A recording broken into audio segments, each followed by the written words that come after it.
안녕하세요. TN톡의 이유찬입니다. 성경을 재밌고 가깝게 보기 위해서 컨텐츠를 준비하였습니다. 오늘도 두 분 패널 모시겠습니다. 윤영준 교수님, 박유한 선생님, 안녕하세요.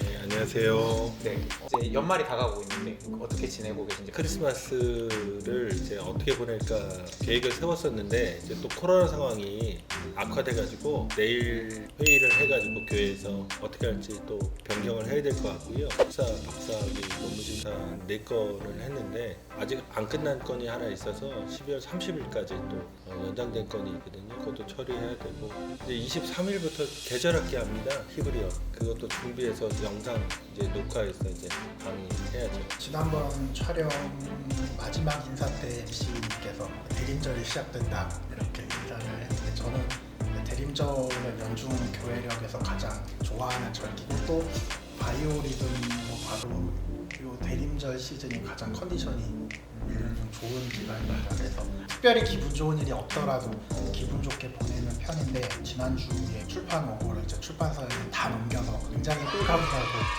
마음이 가벼운 상태고요. 이제 합격될 것으로 예상되는 마지막 논문 최종 심사가 다음 주에 기다리고 있어서 그것만 잘 견디면 드디어 졸업을 하게 될 것 같습니다. 지난주에 영상에 어떤 분께서 댓글을 달아주셨는데 한번 이거 한번 논의하고 답변 좀 하고 100% 답변이 될 수는 없지만 얘기를 좀 해야 될 것 같아서 그 질문 그냥 한번 순수하게 그냥 읽어보도록 하겠습니다.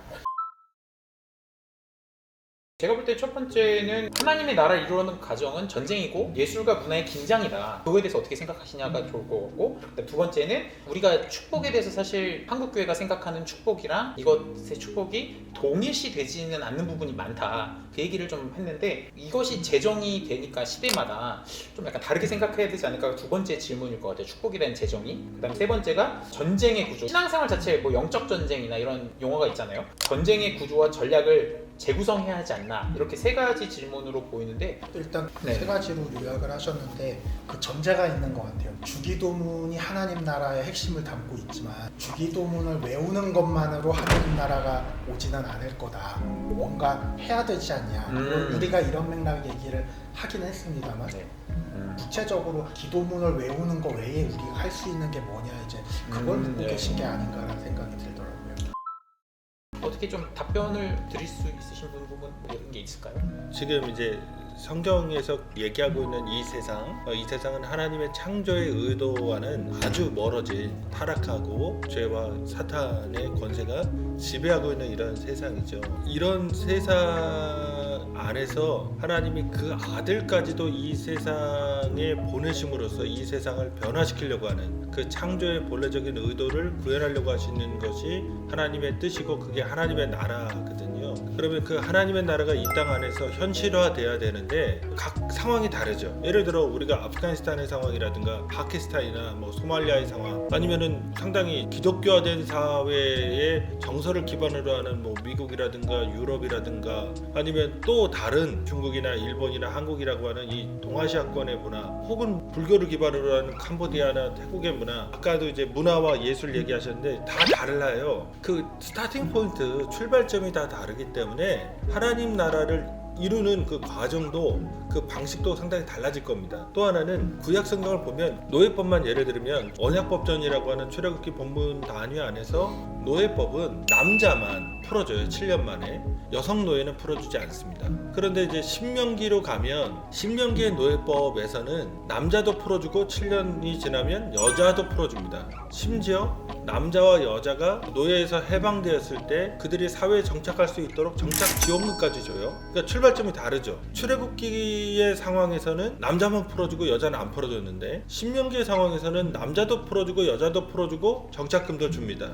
이제 레위기에 가면 성결법전이라고 하는 그 문학 텍스트 안에서 여기서는 히브리 사람이라면 남자든 여자든 노예가 돼서는 안 돼요. 아예 노예 제도를 금지합니다. 히브리 사람에게는. 그러면 출애굽기가 가장 먼저 쓰여진 걸로 보고 그 다음에 신명기, 그 다음에 성결법전을 보는데 이 시츄에이션, 더 고대적인 시츄에이션은 남자만 풀어주는 것도 혁명적이었던 거예요. 7년마다. 그 다음에 좀 더 발전한 상황, 그런 신명기를 넘어서면 아예 이제 노예가 돼서는 안 돼요. 히브리 사람은 하나님이 출애굽하게 한 공동체이기 때문에 그런 정신 안에서 그 단계가 지금 어디에서 출발하냐에 따라서 율법이 다르게 적용되죠. 그럼에도 불구하고 지향점이 있는 겁니다. 어느 방식으로 가고 있는가를 보셔야 되는데 율법이 구현된 것이 하나님 나라거든요. 실제로 율법의 정신이. 그렇게 보면 하나님 나라는 좀 더 민주화되고 좀 더 인간이 하나님의 형상으로서 존엄성을 누리고 인간이 인간 위에 인간이 인간 밑에 있지 않은 세상, 그런 평등과 자유, 해방과 평화를 지향하는 쪽으로 움직여가는 거죠. 그러니까 지금 우리 사회 안에서도 마찬가지입니다. 독거노인 혹은 뭐 쪽방촌에 사는 사람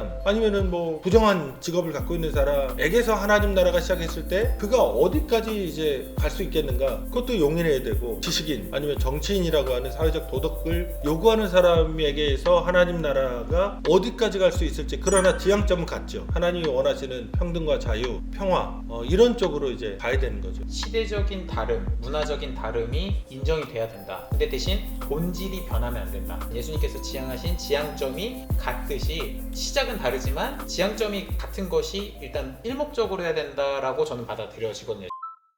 축복에 대한 재정이 사실 이거는 좀 약간 논란될 수 있는 게, 돈을 많이 버는 게 축복인 사람이 있고, 요새 뭐 워라벨이라는 게 있거든요. 뭐 돈은 많이 벌진 않아도 인생 좀 약간 재밌게 편하게 행복하게 사는 걸 지향하시는 현대인들도 있고, 어쩌면 그분들 입장에서는 축복이 좀 약간 다를 수 있듯이 어떤 재정의를 한다면 상황에 그냥 맞추기만 하면 된다고 해석해야 될까요? 교수님께서 지난주에 나누셨던 이야기를 좀 리마인드 해보면 이제 그런 것들을 축복의 정의로 삼아서는 안 된다 쪽에 더 그죠, 물질로는 가까웠던 것 같거든요. 각자의 상황에 맞게 축복을 정의하고 그것을 추구해라가 아니잖아요. 특별히 고민해야 할 문제인지 잘 모르겠는데. 그러니까 축복의 재정의에서 일단 금전적인 축복으로만 빠지는 거는 기독교는 반대한다, 거절한다를 얘기하시는 느낌이거든요. 제가 좀 말씀드리고 싶은 건, 제가 물질의 중요성, 물질의 가치를 부정하는 건 아닙니다. 예를 들어서 일반적인 통계상으로도 절대 가난한 나라, 아주 그 국빈한 나라의 국민이나 아니면 개인이 행복할 수 없어요. 그러니까 어느 정도의 소득이 있어야 자기가 교육이든 의료든 혹은 자기의 활동이든 이게 보장이 됩니다. 평균 소득, 그 다음에 실질적인 임금이 늘어나는 것, 그건 중요합니다. 그래야만 합니다. 그러니까 성경도 마찬가지예요. 하나님도 아담과 하와를 지으시고 에덴 동산에 두심으로써 생계가 걱정 없게 하신 거예요. 그게 전제가 되는 거죠. 인간에게 있어서 물질의 필요, 물질뿐만 아니라 그 자기의 창조적인 활동을 할 수 있는 돈, 이런 것들은 중요합니다. 그런데 중요한 건 그 돈을 끊임없이 더 많이 가지려고 하는 태도, 그럼으로써 공동체성을 해치고 다른 사람을 자신의 밑에 두거나 이용하려고 하는 태도가 문제인 거죠. 교회는 어떤 것이냐, 저번에 말씀드렸듯이 너무나 많이 갖고 있는 사람에게는 다른 사람을 바라보면서 다른 사람의 그 고통에 눈을 맞추면서 그것을 팔아서 가난한 자에게 줘라. 그리고 그 가난한 자, 그 비참한 자는 공동체 속에서 하나님을 만나는 거죠. 그 사람의 손길을 통해. 그래서 인간의 존엄성을 회복하도록 균형을 맞춰가는 겁니다.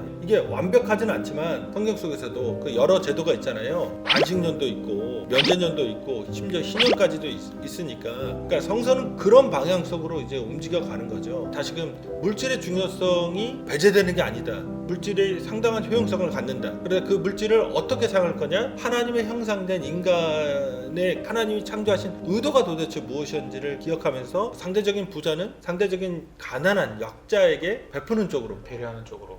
그 다음에 약자는 그들의 배려 속에서 존엄성을 회복하고 역동적으로 활동하고, 또 자기가 그렇게 부자가 됐을 때 다른 사람에게 나누는 삶을 살아가는 선순환이 일어나는 거죠. 그리고 나서 하나님 나라가 완성되면 이제 구원의 완벽성 속에서 평등하게 되고 자유하게 된 거죠. 그럼 교수님께서 지향하시는 것이 밸런스인 것 같아요. 선순환. 부자는 가난한 자를 위해서, 가난한 자는 그 나름의 자신의 위치에서 자존감을 회복하고 선순환이 되는 것을 지향하는데, 그 다음 질문이, 질문에서 강조되는 단어 중에 하나가 전쟁이잖아요. 그 얘기는 잠깐 짚고 넘어가는 예, 것 영적 같은데, 전쟁. 그 지난번에 나눈 이야기에서 주기도문의 어떤 핵심적인 내용을 이해하는 하나의 해법으로 이제 교수님께서 이 당시가 묵시문학의 시대다라는 말씀을 하셨어요. 그런데 이제 저는 여기서 그 생각을 좀 더 전개시켜 볼 수 있을 것 같아요. 주 1세기 팔레스타인 상황에서는 묵시문학의 세계인데, 현재 우리가 이 본문을 읽고 있는 2021년도에 이 현대인들 중에서 지금 자신이 살고 있는 시대를 묵시적인 세계로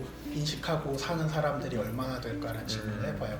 되게 힘들고 또 어려운 상황에서 정말 묵시적인 그런 가치가 필요한 사람들도 없지는 않겠으나 꽤 많은 부분의 사람들은 지금 이 묵시적인 그런 분위기가 아닌 상황 속에서 이 본문을 읽고 있단 말이죠. 그렇죠. 예, 그랬을 때 주기도문을 받아들이게 되는 어떤 차이가 있을 것 같기는 한데 지금 이 질문하신 분께서는 전쟁이 필요하다고 말씀하시는 걸로 봐서는 이 주기도문이 다뤄졌던 1세기 팔레스틴 상황에 그래서 생각하시네. 생각하시려는 것 같아요. 예. 그런 느낌도 들지만 근데 사실 묵시문학의 세계에서 벌어지는 전쟁이라는 거는 어떤 우주적인 차원이나 천상에서 깰수 벌어지는 없는, 전쟁인데 많은 사람들이 영적 전쟁이라는 표현을 쓰면서 그 천상의 전쟁을 자기가 대리하고 있다라고 느끼는 것 같아요. 하나님의 나라의 확장이 그런 전쟁의 방식으로 은유가 되는 것들 이런 것들이 얼마나 정당한 것이고 또 그것을 우리가 어떤 식으로 이해해야 되는지가 우리가 나눈 비유하고도 어느 정도는 좀 연결되지 않나라는 생각을 듭니다.